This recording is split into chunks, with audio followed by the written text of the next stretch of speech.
Wack 100 thought he could get the drop on 50 Cent and press him. But then Wack and his whole team almost ended up dead, and today we're breaking down the wild story.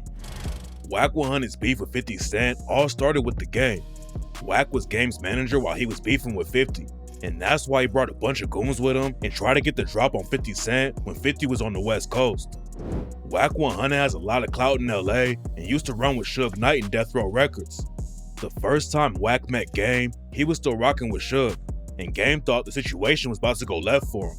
Some dudes that Wack knew had Game surrounded in the street and were about to put hands on him while Game was in LA. Wack pulled up to the scene, and there was a whole street full of dudes who were ready to jump Game. I get up there, pull in, sure enough, Game, 4-5 people. Behind Game's Billy, they had a whole street full of. Game was beefing with Suge because he had a deal with Dr. Dre, and according to rumors, Suge even pulled Game off the stage one time and slapped him around. And on the track Game Over 2, a dude named Yuckmouth dissed Game over the situation and raps, "Nigga ain't from the hood, your first album went wood, and every week you getting slapped by Suge. Bitch nigga, come to the Bay, man them texts gon' spray." Game didn't clap back at Yuckmouth, but he dissed Suge on the track My Bitch and rapped, "Last but not least, my gangsta bitch, from Compton, always in and out of jail and shit. Bitch try to burn Snoop, stole Chronic from Doc, blew the whole West Coast, even try to fuck Pac." Everyone knew that Wack 100 was still rolling with Suge back then, so when Wack pulled up to the street where Game was surrounded, Game thought it was over. Suge pulled up too, but luckily Wack made sure that the situation didn't pop off. Everybody ended up leaving the street, but Wack hung back and chopped it up with Game. We came to understanding, they less dispersed. I went and introduced myself to Game, shook his hand, he shook mine, we got on. Then about 5 months later, Wack started managing an artist named Stacey Adams and wanted Game to do a feature for him. Back then, Game's head of security was a dude from Bounty Hunter Watts Bloods named 2T's. Wack knew 2T's, so he called him up and set up a meeting with Game. Wack rolled to the studio, Game gave him $10K out of his pocket and did the feature for free, and that's when Wack started managing him. And on the track From Adam, Game raps about it and said, "That nigga Wack got my number and came through. Now let me tell you the type of shit the Game do. He walked in the booth where I was spitting, gave him 10,000, couldn't even finish his fucking sentence. I ain't owe him shit, but real recognize real.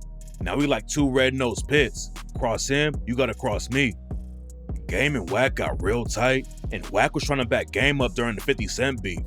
50 and Game had already been beefing for years by the time that Wack got involved, and the situation sparked a shootout in the streets.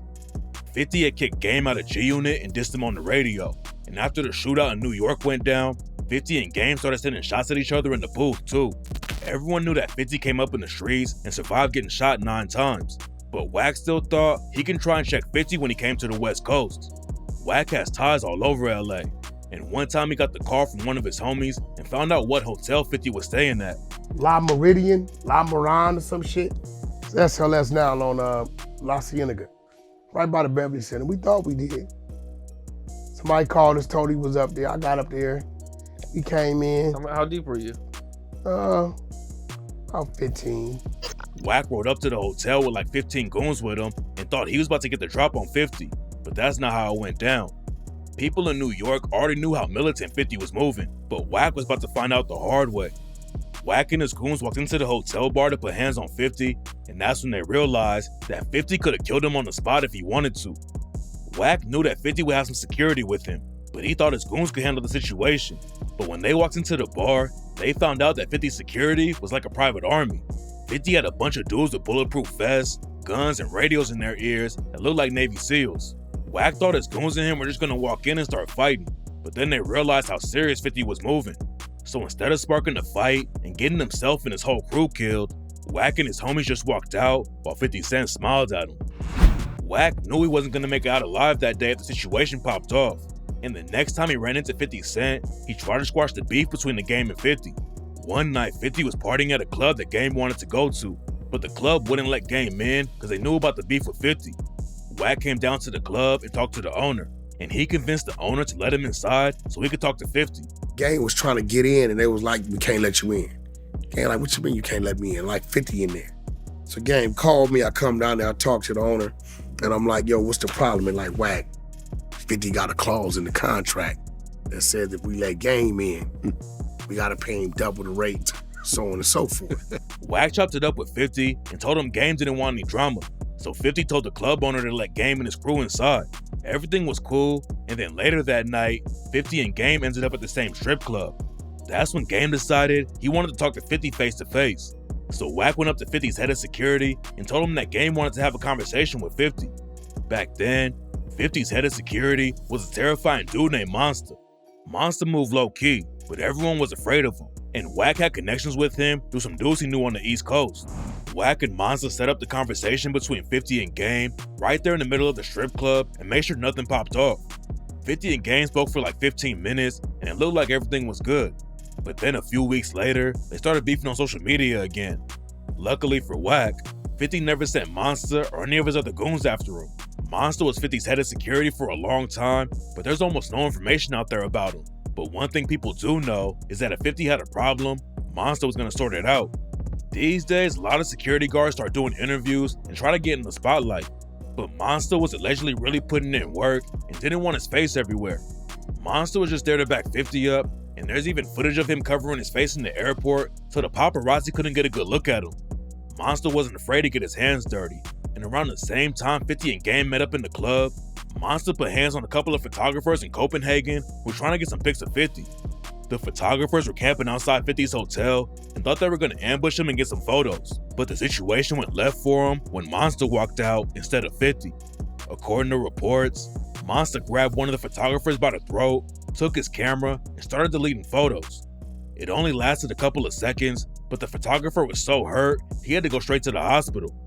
Monsta was always around to keep people away from 50, but now there's rumors going around that Monsta and 50 fell out and the situation might turn deadly. According to one rumor, Monsta was always putting his life on the line for 50, but didn't feel like he was getting paid enough. So Monsta allegedly took $1 million from 50 and told him to get it back in blood. There's no proof to back the story up though, and other sources claim that Monsta just retired in the South and lives down there with his family now. Monsta was always low-key, but one time 50 shouted him out on the track Piggy Bank and said, "I know you ain't just gonna let 50 do you like that. I mean, damn, rep your hood, nigga. Nigga, you hard, right? Pop off. Yeah, yo, get Monsta and them niggas on the phone. Tell them niggas I said grip up. Niggas got a green light on these monkeys." But Monsta wasn't the only dude in 50's crew that people were afraid of. One of the scariest dudes around 50 back in the day was a dude named Maserati Fox. Maserati Fox got the name Fox because people were always trying to kill him, but he always made it out alive. Real nigga though. That's why they call him the Fox, because you know niggas try to kill him so many times. Like even when he got killed, I didn't even believe it, because I'm like, nah, that's the Fox. He never died. Maserati Fox was a legit street dude who raps a little bit too. So 50 and Prodigy helped Maserati get a crazy record deal worth $1 million. But the deal was taking a while to go through, so Maserati surrounded the record's label building with 100 goons to press him about it. Mozzie got so frustrated that he had the building surrounded, like 100 niggas around the building. What? Yo, niggas don't want to pay me? Yo, I got the building surrounded. 50 was beefing with Jimmy Henchman back then, and Jimmy Henchman was almost like the Suge Knight of the East Coast. People were terrified of him because he was the guy who got Tupac shot in New York and was behind all kinds of dirt, but 50 wasn't gonna back down from him. Jimmy Henchman was Game's manager before Wack 100 started working with him, and one day, 50's homies Tony Yayo and Lodi Mac smacked up Jimmy Henchman's son. Jimmy Henchman sent a bunch of goons to kill 50 after a video shoot, but they couldn't do the drill. So instead, they shot up Tony Yayo's mom's house. And then after Lodi Mac came out of jail, Henchman's goons shot him to death in the street, and Jimmy Henchman caught a life sentence for paying for the hit. But before Jimmy Henchman got booked, Maserati Fox spotted him at the Apollo Theater and upped a gun on him. He's just a crazy nigga, bro. That's crazy. I told you pull the strap out in the Apollo, like with Jimmy Henchman. Pull the strap out. Niggas wanna do, nigga. It's the Fox, nigga. Tony Yayo said that Maserati Fox could turn anybody into a shooter and was always ready to crash out. That's what ended up getting them killed though, and the story behind his death is brutal. Back in '98, Maserati and his homies got into a taxi and hit the streets. Maserati spotted some dudes he had beef with, so he told the driver to pull over, and Maserati hopped out to press him. Maserati got into an argument with the dudes and came back to the cab, and that's when he told his homies they violated me. That guy dissed me, popped that dude, killed everybody. So Maserati and his homies popped out and started shooting. Bullets were flying all over the place, and one of them caught an innocent dude named Curtis Scott in the head and killed him. Curtis' brother Jamal Scott heard the shots going off and ran outside to see what was going on, and that's when he spotted his brother laying dead on the ground. Maserati Fox spent the next 16 years in and out of jail and allegedly got shot at least 5 different times. 50 Cent tried to help him make it in the rap game, but Maserati never stopped crashing out and going to jail. In 2014, Maserati came home from another sentence and was sitting in a whip with his homies. The situation where he allegedly killed Curtis Scott was way in the past, but what Maserati didn't know was that Curtis's brother Jamal was hunting him. While Maserati was sitting in the whip, Jamal Scott walked up and allegedly started dumping shots inside. Maserati got hit up and stumbled out of the car, but he could barely move and ended up falling to the street and dying right there. 50 had tried to help Maserati stay out of the streets, and when Maserati's own stepdaughter was shot and killed while she was riding the bus in Queens, 50 stepped in and paid for the funeral. People were afraid of Maserati because you never knew what he was gonna do, but most of 50's crew moved like they were a real army. After 50 signed a deal with Dr. Dre, everyone on the label had to start moving different. Bizarre from D12 said that when 50 linked up with Dr. Dre, they all started wearing bulletproof vests and riding in bulletproof cars because they were really in some shit. We was in some shit. Like, we had to move like the military, you know what I'm saying? Bulletproof vests, bulletproof cars, you know what I'm saying? Like, you know, we didn't really have to worry about that before him, you know what I'm saying? But so the shit really got street shit quick. 50 wasn't gonna back down from anyone, even when Suge Knight rocked up to his video shoot with 30 goons. Suge Knight and Dr. Dre had serious beef after Dre left Death Row and started his own label. So when Dre signed 50 Cent, Suge rolled up to where he was shooting the video and tried to press him. Bizarre from D12 said they were all working on the video and someone came in screaming that Suge Knight was outside. Shit, somebody said, Suge Knight here. And 50 I was at the bar, Gang was there, he was shooting in the club scene, and he stopped, and Suge came in with 30 Mexicans, like you said, which is weird, you know what I'm saying? He always wrong with the Mexicans. People started freaking out and running away, but 50 Cent just walked right up to Suge and said, "What's up?" Suge realized that 50 wasn't gonna let him play him like that, so him and his whole crew just dipped without saying a word. Then a couple years later, Suge's goon got stabbed by 50's crew at the Vibe Awards. Dr. Dre was about to go on stage and accept a Lifetime Achievement Award, but then a dude named Jimmy Johnson ran up and tried to swing on Dre.